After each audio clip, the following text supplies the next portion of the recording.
Hello students, last lecture के अंदर हम लोग मीटर ब्रिज और व्हीटस्टोन ब्रिज से रिलेटेड क्वेश्चंस देख रहे थे। ठीक है, हमने मीटर ब्रिज को स्टडी किया था जो व्हीटस्टोन ब्रिज पे डिपेंड करता है, और मीटर ब्रिज के थ्रू अपन अननोन रेजिस्टेंस की वैल्यू और उसकी रेजिस्टिविटी फाइंड कर सकते हैं। ठीक है, तो व्हीटस्टोन ब्रिज के अंदर हमने कुछ जो उसकी प्रिकॉशंस थी वो स्टडी करी थी कि क्या क्या अपन को प्रिकॉशंस लेनी चाहिए व्हीटस्टोन ब्रिज को यूज़ करते समय।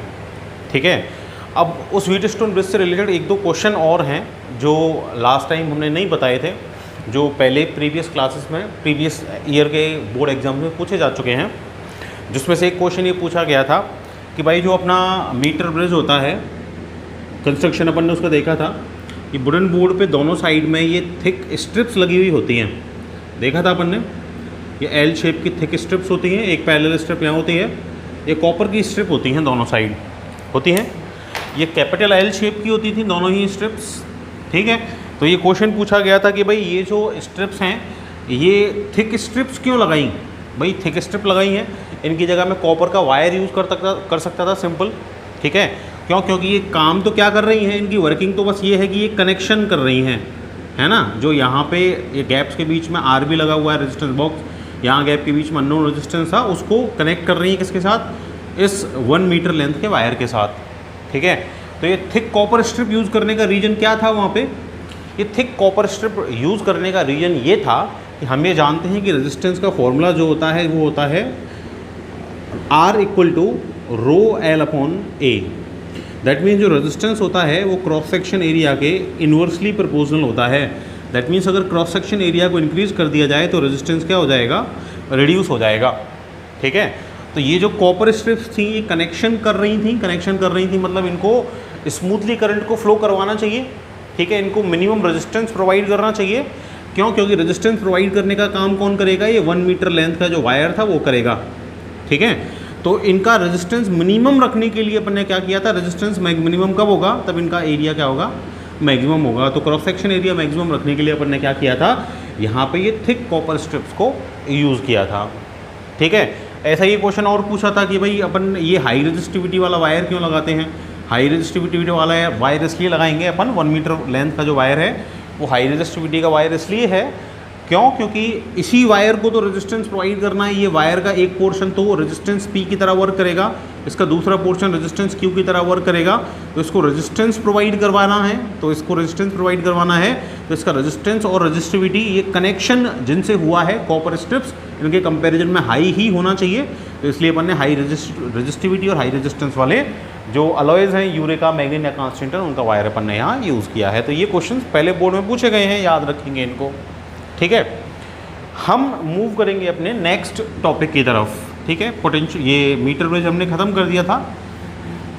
अपना जो नेक्स्ट टॉपिक है दैट इज़ पोटेंशियोमीटर, जो इस चैप्टर के अंदर हमको देखना है। तो पोटेंशियोमीटर नाम से पता चल रहा है, potentio means the term stands for potential. That means ये मीटर है किसको मेजर करने का, ये पोटेंशियल को मेजर करने का मीटर है। ये पोटेंशियल मेजर करता है, पोटेंशियल मीन्स वोल्टेज मेजर करता है। ठीक है, पोटेंशियल या वोल्टेज बोल सकते हैं अपन। ठीक है, उसका एक और form TPD, terminal potential difference, या फिर EMF, इलेक्ट्रोमैग्नेटिक फोर्स। अगर बैटरी है तो EMF बोल सकते हो उसके एंड्स पे, क्लोज ओपन सर्किट में। तो ऑलमोस्ट एक ही चीज़ें हैं सारी। ठीक है, तो ये मेजर करने के काम में पोटेंशियोमीटर आता है। अब ये वोल्टेज या पोटेंशियल मेजर करता है, तो अपन को ये पता है, 10th क्लास में अपन पढ़ चुके हैं कि वोल्टेज मेजर करने के लिए अपन वोल्ट मीटर भी यूज़ करते थे वोल्ट मीटर यूज़। ठीक है, वोल्ट मीटर एक सिंपल डिवाइस होता है। उसके अंदर क्या होता है कि भाई एक ये मीटर होता है, बीच में एक निडल होती है, इधर ये 0 होता है, 1 2 3 इस तरह वोल्टेज इंडिकेट होते हैं। इधर एक कनेक्शन पॉजिटिव, इधर नेगेटिव कनेक्शन, दोनों साइड कनेक्ट करके और अपन क्या कर सकते हैं, सीधे सीधे वोल्टेज मेजर कर सकते हैं। तो जब वोल्ट मीटर अपने पास एक ईजी डिवाइस पहले से अवेलेबल है, तो अपन को पोटेंशियोमीटर की क्या रिक्वायरमेंट होती है। तो पोटेंशियोमीटर भी वोल्टेज मेजर कर रहा है, वोल्ट मीटर भी वोल्टेज मेजर कर रहा है।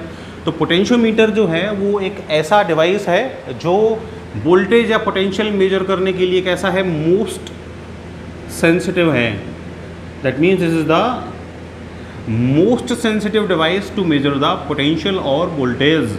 ये ऑलमोस्ट एक्यूरेटली क्या करता है, वोल्टेज को मेज़र करता है, जबकि वोल्ट मीटर से जो मेजर्ड वोल्टेज या पोटेंशियल होते हैं उनमें क्या होती है, उनके अंदर एरर होती है। तो वो एरर क्यों होती है और ये पोटेंशियोमीटर अपना क्यों मोस्ट सेंसिटिव है, इसको अपन इस टॉपिक के लास्ट में डिस्कस करेंगे। ठीक है, अभी अपन पोटेंशियोमीटर की कंस्ट्रक्शन वर्किंग देखते हैं कि कैसे काम करता है वो। ठीक है, तो अपना जो पोटेंशियोमीटर होता है ये एक्चुअली में मीटर ब्रिज की तरह ही, देखो पोटेंशियल मेजर करने का काम आ रहा है, तो मीटर ब्रिज की तरह ही एक वुडन बोर्ड पर लगा हुआ होता है। ठीक है, इसका मैं अगर ऐसे करेक्ट स्ट्रक्चर देखूं तो इस तरह का एक वुडन बोर्ड होता है। जनरली ये भी जो अपनी लैब्स के अंदर मिलता है, तो 1 मीटर इसकी लेंथ होती है वुडन बोर्ड की। ठीक है, इस तरह का एक बोर्ड होता है।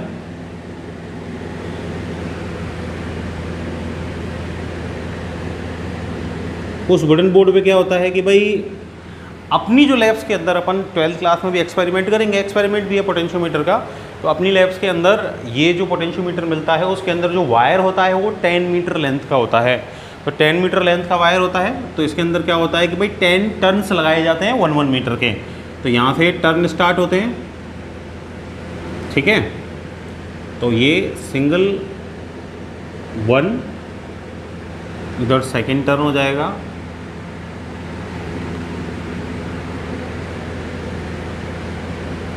थर्ड,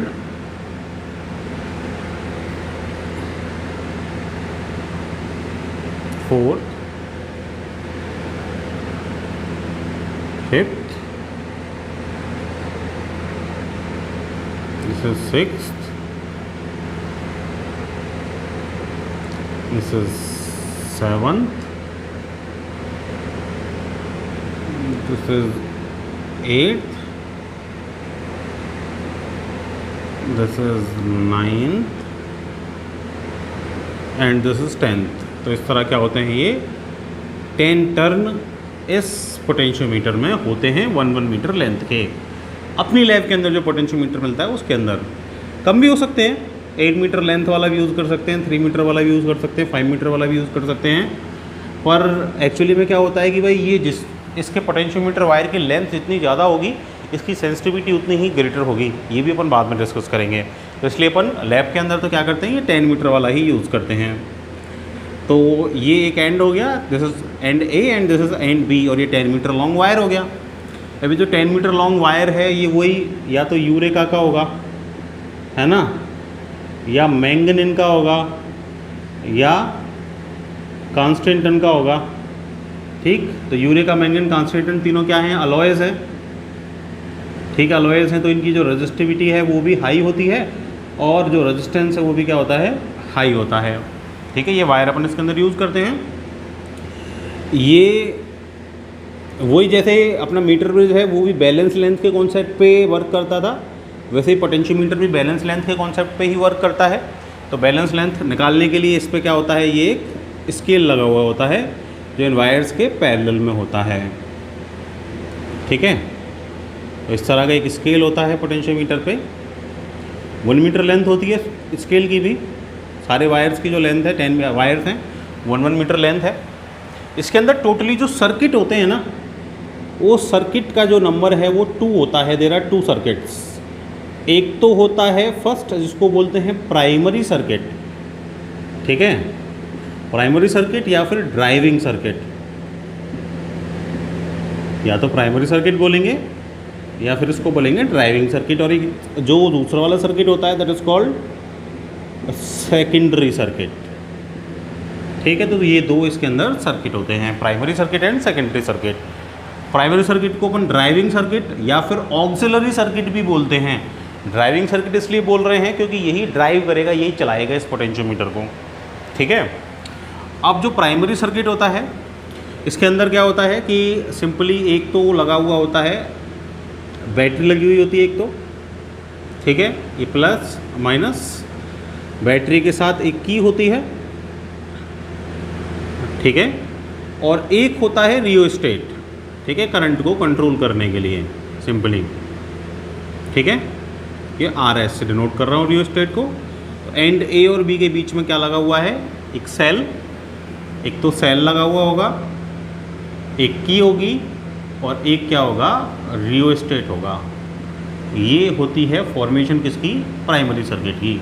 तो तीन चीज़ें चाहिए चलाने के लिए, की ऑन ऑफ के लिए बैटरी सोर्स है और RH करंट को कंट्रोल करने के लिए विच इज़ रियोस्टेट। ठीक है। जो सेकेंडरी सर्किट होता है वो सेकेंडरी सर्किट के अंदर अपन वो चीज़ लगाते हैं, वो डिवाइस लगाते हैं जिसको अपन को टेस्ट करना होता है। फॉर एग्जांपल किसी रेजिस्टेंस का क्रॉस पोटेंशियल मेजर करना है तो उस रेजिस्टेंस को लगाएंगे, किसी सेल का EMF मेजर करना है तो उस सेल को लगाएंगे। मतलब जो भी डिवाइस अंडर टेस्ट है, सेल अंडर टेस्ट है, रेजिस्टेंस अंडर टेस्ट है, जिसको भी टेस्ट करना है उसको यहाँ पर सेकेंडरी सर्किट के अंदर कनेक्ट करते हैं। ठीक है। तो सेल होगा, सेल लग जाएगा, रेजिस्टेंस होगा, रेजिस्टेंस लग जाएगा, या फिर और भी इसके एप्लीकेशन जो अपन आगे देखेंगे तो उसके अकॉर्डिंग सेकेंडरी सर्किट चेंज होता है। एक चीज़ जो इसके अंदर लगेगी ही, दैट इज़ गैल्वेनोमीटर। ठीक है। बैलेंस लेंथ पे वर्क कर रहा है, नो रिफ्लेक्शन कंडीशन इसमें अपन को लेनी है, तो गैल्वेनोमीटर तो लगाना पड़ेगा। और साथ में एक की लगी हुई होती है which is called jockey. Jockey के बारे में अपन ने लास्ट मीटर ब्रिज के अंदर पढ़ा था। पेन जैसी शेप की होती है विच इज़ कॉल्ड जॉकी। ठीक है। अब जो प्राइमरी सर्किट है ये तो क्या फिक्स होता है, ये कैसा है, फिक्स है, इसके अंदर तो कोई चेंज नहीं आता। तो ड्राइव करने के लिए तीन चीज़ें चाहिए ही। सेकेंडरी सर्किट जो होता है वो चेंजेबल होता है। ठीक है। चेंजेबल है भाई, सेल लगाना है सेल लगा देंगे, रेजिस्टेंस लगाना है रेजिस्टेंस लगा देंगे। दो चीज़ें जो हमेशा रहेंगी दैट इज़, एक तो गैल्वेनोमीटर तो हमेशा रहेगा ही और साथ में एक जॉकी हमेशा रहेगी ही, वो तो वहाँ लगनी ही है। ठीक है। मैं इसको सिंपली अगर बनाऊँ, है ना, ये तो आपको मैंने जैसा प्रैक्टिकली दिखता है वो वैसा बना दिया है। सिंपली अगर मैं इसको बनाऊँ एक सर्किट की फॉर्म में, तो ये ए और बी के बीच में 10 मीटर लॉन्ग वायर है। This is A, this is B terminal. ठीक है। ए के साथ ये पॉजिटिव बैटरी का प्लस माइनस ई, इसका EMF हो गया बैटरी का। ठीक है। एक एक की और एक ये रियोस्टेट। ठीक है भाई, ये होता है RH, दिस इज की। और जो सेकेंडरी सर्किट होता है उसके अंदर रेजिस्टेंस सेल जो भी लगाना है उसके साथ गैल्वेनोमीटर G और साथ में लगाएंगे एक जॉकी। ठीक है। तो ये सिंपल फॉर्मेशन में इसके सर्किट की देखूँ तो ये मैंने नीचे यहाँ पे ड्रॉ कर दी है। तो this is the construction of potentiometer, जिसके अंदर दो सर्किट हैं, 10 मीटर लॉन्ग वायर मैंने इसके ऊपर लगाया है। ठीक है भाई। प्रिंसिपल क्या है इसका, प्रिंसिपल की बात करें, वर्किंग प्रिंसिपल क्या है कि भाई देखो, मान लो मैं इस बैटरी से इसकी को ऑन कर दूं, करंट फ्लो करवा दूं, करंट फ्लो करवा दूं तो क्या होगा कि भाई ये पॉजिटिव तो ये हायर पोटेंशियल पे होगा, ये पॉइंट लोअर पोटेंशियल पे होगा। ठीक है। मतलब जैसे जैसे वायर की लेंथ इंक्रीज होती जाएगी वैसे वैसे पोटेंशियल रिड्यूस होता जाएगा, पोटेंशियल का ड्रॉप होता जाएगा, होगा भाई। पोटेंशियल ड्रॉप के बारे में पढ़ा है ना अपन ने इसी चैप्टर में, पोटेंशियल ड्रॉप या पोटेंशियल ग्रेडियंट के बारे में पढ़ा है, मैंने बताया था पोटेंशियल वाले चैप्टर में पढ़ाया था मैंने स्टार्टिंग में पोटेंशियल ग्रेडियंट या पोटेंशियल ड्रॉप के बारे में, कि भाई क्या होता है कि डिस्टेंस के साथ या लेंथ के साथ जो पोटेंशियल है वो रिड्यूस होता है ना। तो change in potential with length और decrease in potential with length is called potential gradient. ये अपन ने पढ़ा था, या उसको पोटेंशियल ड्रॉप हम बोलते थे। ठीक है। माइनस dV/dr उसको अपन लिखते थे, याद होगा आप लोगों को। ठीक है। पोटेंशियल वाले चैप्टर में हमने पढ़ा है। तो क्या होगा कि भाई ये हायर पोटेंशियल या लोअर पोटेंशियल, तो जैसे जैसे क्या होगा कि भाई इसकी लेंथ इंक्रीज होगी तो पोटेंशियल ड्रॉप भी क्या होगा, इंक्रीज होगा। दैट मीन्स जो पोटेंशियल ड्रॉप होता है वो लेंथ ऑफ वायर का क्रॉस, वो उसकी लेंथ के कैसा होता है, डायरेक्टली प्रोपोर्शनल होता है। ठीक है। तो डायरेक्टली प्रोपोर्शनल होता है, दैट मीन्स पोटेंशियल ड्रॉप क्या होगा कि भाई जैसे जैसे लेंथ इंक्रीज होगी वैसे वैसे पोटेंशियल ड्रॉप की वैल्यू भी इंक्रीज होती जाएगी। या फिर इसको मैं दूसरे तरीके से भी बोल सकता हूँ। कैसे बोल सकता हूँ कि भाई मान लो मैं ये बोल रहा हूँ कि इधर हायर पोटेंशियल इधर लोअर पोटेंशियल, पोटेंशियल लेंथ के साथ रिड्यूस होता जा रहा है। लेट यहाँ 10 है, यहाँ 0 है। ठीक। यहाँ 9 हो जाएगा, 8 हो जाएगा, 7 हो जाएगा, 6 हो जाएगा, 5 4 3 2 1 एंड 0। ऐसे पोटेंशियल रिड्यूस होता जा रहा है। पोटेंशियल तो रिड्यूस हो रहा है, लेकिन पोटेंशियल डिफरेंस को देखो वो क्या हो रहा है, इधर 10 इधर 9 इधर 8 इधर 7, ये 6 5 4 3 2 और 1। 10 - 9 1 वोल्ट, 10 - 8 ये 2 वोल्ट यहाँ तक, ये 10 - 7 मतलब यहाँ तक 3 वोल्ट, 10 - 6 मतलब यहाँ तक कितना हो गया 4 वोल्ट। मतलब लेंथ के साथ पोटेंशियल तो क्या होता है, रिड्यूस होता है, लेकिन डेल्टा वी पोटेंशियल डिफरेंस क्या होता है, इंक्रीज होता है। तो किसी भी वायर की लेंथ के साथ पोटेंशियल डिफरेंस में क्या आता है, चेंज आता है, पोटेंशियल में भी चेंज आता है। इसी कॉन्सेप्ट का यूज़ करके अपन क्या करते हैं, पोटेंशियोमीटर के थ्रू पोटेंशियल मेजर करते हैं। ठीक है, अब मैं ये बोल रहा हूँ कि भाई ये जो पोटेंशियल है, पोटेंशियल ड्रॉप है, ये किसके लेंथ के कैसा है, डायरेक्टली प्रोपोर्शनल है, क्या इसको मैं प्रूव कर सकता हूँ क्या? देखो, मान लो ये जो मेरे पास पोटेंशियोमीटर है, ठीक है, पोटेंशियोमीटर की किसी भी एल लेंथ का जो रेजिस्टेंस है वो आर है, ठीक है, उसमें से अगर आई करंट फ्लो हो रहा है, ठीक है, तो आई करंट फ्लो हो रहा है तो उसके क्रॉस पोटेंशियल क्या हो जाएगा, potential V will be I R, ठीक है, V will be I R. So V equal to क्या होता है, आई आर इक्वल टू क्या होता है, रो एल अपॉन ए, एल लेंथ है उसकी।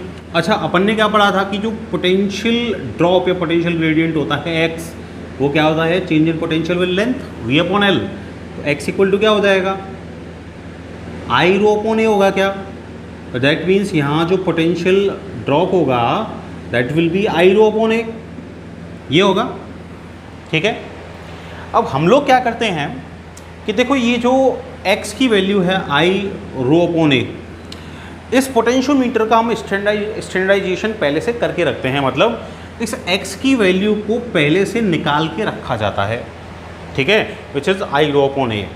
ठीक है, तो उसके लिए मुझे रेजिस्टिविटी चाहिए होती है, इसके अंदर करंट वो अपन कांस्टेंट रखते हैं, ठीक है, और ए क्रॉस सेक्शन एरिया अपन को पता होता है। तो x की वैल्यू को अपन जब इसके अंदर पहले निकाल के रखते हैं तो अपन क्या करते हैं कि देखो ये मेरे पास क्या है, जॉकी है, सेकेंडरी जो सर्किट है उसके अंदर मेरे पास क्या है, एक जॉकी है। ठीक है, इस सर्किट को मैं दोबारा बना रहा हूँ, ये मेरा ए था, ये मेरा बी टर्मिनल था, इधर मेरा एक तो सेल था, एक की थी, एक था रियोस्टेट, ठीक है, RH। सेकेंडरी सर्किट के अंदर ये था रेजिस्टेंस और ये था मेरा गैल्वेनोमीटर और एक थी मेरे पास जॉकी। ठीक है, अब क्या होगा, देखो मान लो मैं इस की को ऑन कर देता हूँ, इस की को ऑन करते क्या होगा कि भाई करंट फ्लो होगा, है ना। अब करंट फ्लो होगा, करंट यहाँ से डिवाइड होगा इन दोनों साइड्स के अंदर, ठीक है। अब कुछ करंट इधर से जा रहा है, कुछ करंट इधर से जा रहा है, ठीक है। अब देखो क्या होगा कि ये जो वायर है इसके क्रॉस पोटेंशियल डिफरेंस जनरेट होगा, है ना, वो अपन को पता है, इधर हायर पोटेंशियल इधर लोअर पोटेंशियल, तो कुछ पोटेंशियल डिफरेंस इस वायर की लेंथ के अलॉन्ग क्या होगा, जनरेट होगा, जो वायर की लेंथ के साथ वेरी करेगा। इसमें से भी करंट फ्लो होगा, इस रेजिस्टेंस आर में से भी, इस रेजिस्टेंस आर में से जब करंट फ्लो होगा तो इसका क्रॉस क्या जनरेट होगा, पोटेंशियल वी जनरेट होगा, पोटेंशियल वी जनरेट होगा। अब क्या होगा कि मान लो इधर ये करंट आ रहा है, इसका पोटेंशियल किसका, रेजिस्टेंस का पोटेंशियल इस वायर के क्रॉस पोटेंशियल डिफरेंस से लार्ज है, ठीक है, इस वायर का, इसका किसका, रेजिस्टेंस का जो पोटेंशियल है ना वी इस वायर के क्रॉस लेट पोटेंशियल है डेल्टा वी डैश। तो अगर ये वी डेल्टा वी डैश से ग्रेटर है तो क्या होगा, ये पोटेंशियल हायर या लोअर, तो करंट किधर जाना चाहिए, higher potential to lower potential. That means जो करंट की डायरेक्शन है वो इधर से और किधर जाएगी, इधर ऊपर जाना चाहिए करंट को। मतलब करंट जो है वो इधर से, भाई इधर से फ्लो करेगा और इधर से फ्लो करता हो किधर जाएगा, ऊपर जाएगा, ठीक है। मतलब गैल्वेनोमीटर के अंदर डायरेक्शन बताता है ना गैल्वेनोमीटर, तो मतलब गैल्वेनोमीटर के अंदर करंट की डायरेक्शन किसी एक साइड में होगी, इधर जीरो बीच में होगा, तो अपनी जो निडल है वो किसी एक साइड डिफ्लेक्ट हो जाएगी, ठीक है। मान लो ये V स्मॉलर हो जाए डेल्टा वी डैश से, भाई ये तो कब पता चलेगा, गैल्वेनोमीटर में डिफ्लेक्शन कब आएगा, जब ये सर्किट कंप्लीट होगा। मतलब मैं जॉकी को यहाँ टच करवा रहा हूँ, तो जॉकी को यहाँ टच करवा रहा हूँ तो वायर की इस लेंथ के क्रॉस ये पोटेंशियल डिफरेंस जनरेट हो रहा है डेल्टा वी, ठीक है। इसमें से करंट फ्लो होगा तो इसके क्रॉस पोटेंशियल जनरेट हो जाएगा V। तो मैं बोल रहा हूँ जब ये V डेल्टा वी डैश से ग्रेटर है तो करंट की डायरेक्शन कहाँ होगी, डाउन टू अप होगी, गैल्वेनोमीटर में डिफ्लेक्शन आएगा और एक साइड अपनी निडल चली जाएगी। मान लो जॉकी को यहाँ टच करवाने की जगह मैं टच करवा देता हूँ आगे, भाई यहाँ तो डेल्टा वी स्मॉलर था, अब जैसे आगे जाऊँगा तो पोटेंशियल डिफरेंस इंक्रीज होगा, पोटेंशियल डिफरेंस इंक्रीज होगा तो डेल्टा वी लेट इस V से ग्रेटर हो गया। अगर डेल्टा वी वी से ग्रेटर हो जाएगा तो इसका मतलब ऊपर हायर पोटेंशियल नीचे लोअर पोटेंशियल, तो करंट का डायरेक्शन कैसे हो जाएगा, अप टू डाउन, मतलब पहले के कंपैरिजन में रिवर्स हो जाएगी डायरेक्शन करंट की। तो रिवर्स हो जाएगी, इसका मतलब अब की बार जो डिफ्लेक्शन आएगा वो इस साइड में ना आके किधर जाएगा, रिवर्स होगी डायरेक्शन करंट की तो दूसरी साइड में जाएगा। इसका मतलब ये हो गया कि इस वायर पे जॉकी को टच करवाने पर किसी एक जगह पे तो डिफ्लेक्शन एक साइड आएगा, लेट यहाँ टच करवाने पे आ रहा है लेफ्ट साइडेड, ठीक है। तो किसी दूसरी जगह दूसरे एंड पे टच करवाने पे किधर आना चाहिए, राइट साइड आना चाहिए। इधर टच करवाने पे पोटेंशियल ग्रेटर हो जाएगा, किसका, वायर का पोटेंशियल डिफरेंस रेजिस्टेंस के पोटेंशियल से ग्रेटर हो जाएगा, तो करंट का डायरेक्शन किधर हो गया, एक साइड हो गया। तो लेट डिफ्लेक्शन किधर आ रहा है गैल्वेनोमीटर में, लेट राइट साइड आ रहा है, ठीक है, राइट मान लेता हूँ मैं। और लेट यहाँ टच करवाने पे क्या हो रहा है कि भाई इसके अक्रॉस जो पोटेंशियल डिफरेंस है वो रेजिस्टेंस के कंपैरिजन में कम हो गया, तो डिफ्लेक्शन की डायरेक्शन चेंज हो जाएगी, करंट की डायरेक्शन चेंज हो जाएगी। तो लेट अपना डिफ्लेक्शन अब की बार कहाँ आ रहा है, लेफ्ट साइड में आ रहा है, ठीक है। तो इसका मतलब क्या हो गया कि भाई दोनों एंड्स पे टच करवाने पर डायरेक्शन ऑफ करंट भी कैसी होगी, डिफरेंट होगी। तो गैल्वेनोमीटर में डिफ्लेक्शन भी कैसा होगा, डिफरेंट होगा, ठीक है। अब अगर डिफरेंट होगा तो क्या होगा कि भाई कहीं बीच में ऐसी कंडीशन भी तो आएगी जहां इसका potential difference delta V dash और रेजिस्टेंस का पोटेंशियल क्या हो जाएगा, सेम हो जाएगा। और जैसे ही सेम होगा तो क्या होगा कि जब दोनों का पोटेंशियल सेम, इस वायर के इस पोर्शन का पोटेंशियल डिफरेंस और इस रेजिस्टेंस का पोटेंशियल सेम हो जाएगा, तो वहाँ पे तो पोटेंशियल डिफरेंस, दोनों का जो पोटेंशियल डिफरेंस है वो क्या हो गया, जीरो हो गया। और जीरो होते ही क्या होता है, पोटेंशियल डिफरेंस जब नहीं रहता तो कोई करंट फ्लो नहीं होता, और करंट फ्लो नहीं होगा इसका मतलब गैल्वेनोमीटर में डिफ्लेक्शन क्या आ जाएगा, जीरो आ जाएगा। तो मुझे वही कंडीशन देखनी है, जब गैल्वेनोमीटर में डिफ्लेक्शन जीरो होता है तो उसको क्या बोलते हैं, उसको बोलते हैं बैलेंसिंग कंडीशन। मतलब भाई ये बैलेंस हो गया, ठीक है, बैलेंस हो गया। तो इसका मतलब ये हो गया कि जब गैल्वेनोमीटर में डिफ्लेक्शन जीरो है उस समय इस वायर के अक्रॉस जो पोटेंशियल डिफरेंस है वही इस रेजिस्टेंस का पोटेंशियल है। तो रेजिस्टेंस का पोटेंशियल मेजर करना है तो क्या करूं, इस वायर के अक्रॉस पोटेंशियल डिफरेंस मेजर कर लूं सिंपली मैं, तो ठीक है। तो इस वायर के across potential difference V equal to I R, और V equal to I, R equal to क्या होता है, रो एल अपॉन ए होता है, और आई रो अपॉन ए क्या हो गया, x। तो V अगर मुझे फाइंड करना है तो मैं क्या फाइंड कर लूँ, XL फाइंड कर लूँ। x तो मुझे पहले से पता होता है, वो अपन स्टैंडर्डाइजेशन जब इसका करते हैं तो पहले से फाइंड करके रखते हैं। मतलब मुझे ओनली क्या फाइंड करनी है, पोटेंशियल फाइंड करना है। तो L इज बैलेंस लेंथ, क्यों, क्योंकि बैलेंस लेंथ पर ही तो इस वायर के अक्रॉस जो पोटेंशियल डिफरेंस है वो इस रेजिस्टेंस के पोटेंशियल के इक्वल है। तो मैं सिंपली पोटेंशियोमीटर के अंदर क्या करता हूँ कि भाई मैं जॉकी को ऐसी जगह टच करवाता हूँ इस पोटेंशियोमीटर वायर पे जहाँ पे गैल्वेनोमीटर में डिफ्लेक्शन जीरो हो जाता है, वहाँ उस लेंथ ऑफ वायर का जो पोटेंशियल डिफरेंस है वो अपने रेजिस्टेंस के पोटेंशियल के इक्वल हो जाता है। वो L मैं यहाँ से फाइंड कर लेता हूँ और इस फॉर्मूला की हेल्प से अपन क्या कर लेते हैं, उस वायर के पोर्शन का पोटेंशियल फाइंड कर लेते हैं। और वायर के पोर्शन का पोटेंशियल किसके इक्वल होता है, उस रेजिस्टेंस के अक्रॉस जनरेट होने वाले पोटेंशियल के इक्वल होता है।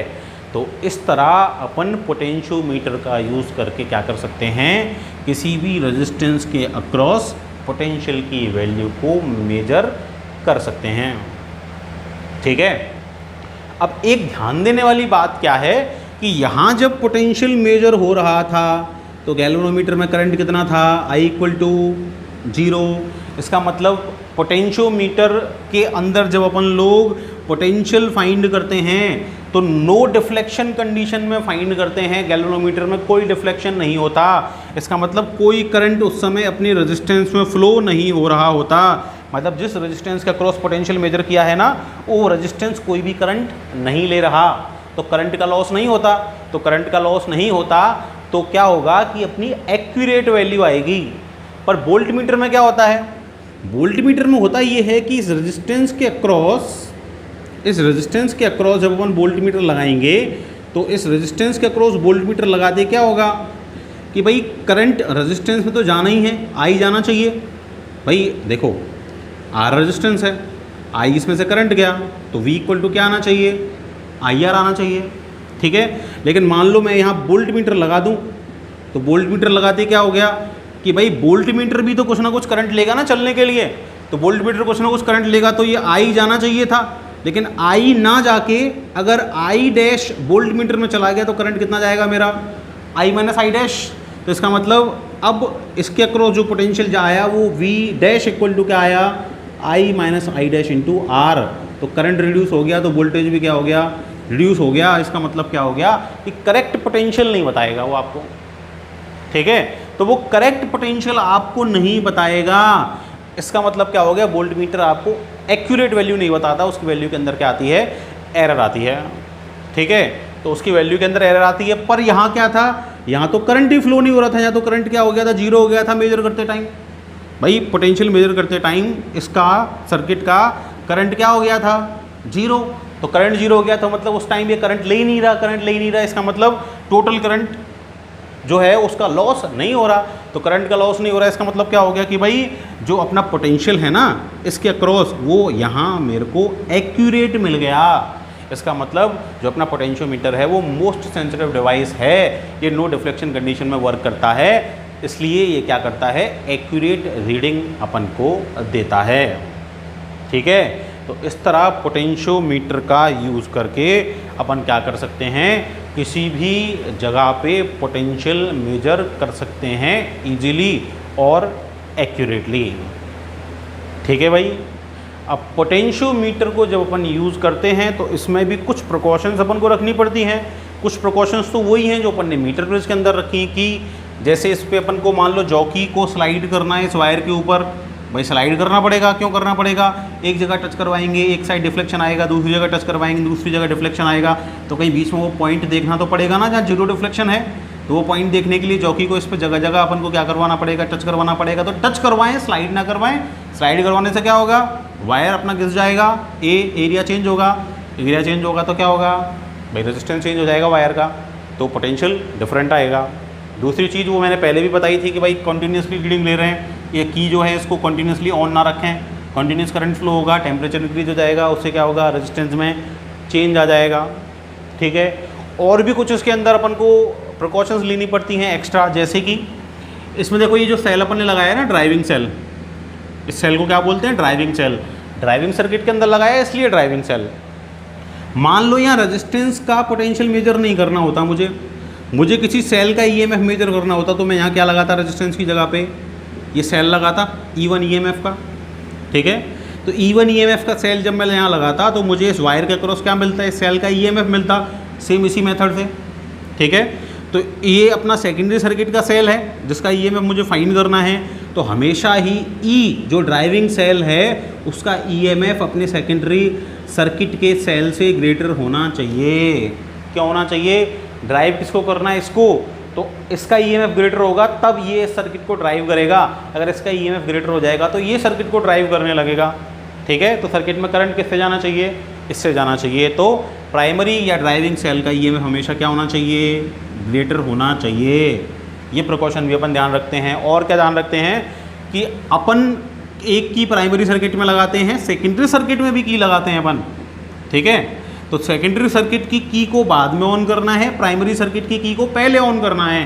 क्यों, ड्राइविंग सर्किट है, ड्राइविंग सर्किट ही चलाएगा, तो ड्राइविंग सर्किट पहले वर्किंग में आना चाहिए। तो ड्राइविंग सर्किट की को अपन क्या करते हैं, पहले ऑन करते हैं। तो जब अपन लैब के अंदर एक्सपेरिमेंट करेंगे ना, तो ये प्रिकॉशंस अपन वहाँ भी याद रखेंगे, तभी अपन की करेक्ट रीडिंग वहाँ पे आएंगी, ठीक है। तो ये था अपना पोटेंशियोमीटर, जिसके थ्रू अपन क्या कर सकते हैं, किसी भी सेल के क्रॉस, किसी भी रेजिस्टेंस के क्रॉस पोटेंशियल मेजर कर सकते हैं, ठीक है। इसके कुछ एप्लीकेशंस हैं इसका। अच्छा, स्टैंडर्डाइजेशन भी अपन को इसका करना पड़ेगा, एक्स की वैल्यू अपन इसमें फाइंड करते हैं, तो कैसे करेंगे और इसकी क्या क्या एप्लीकेशंस हैं वो अपन नेक्स्ट लेक्चर के अंदर देखेंगे। So that's all for today, thank you.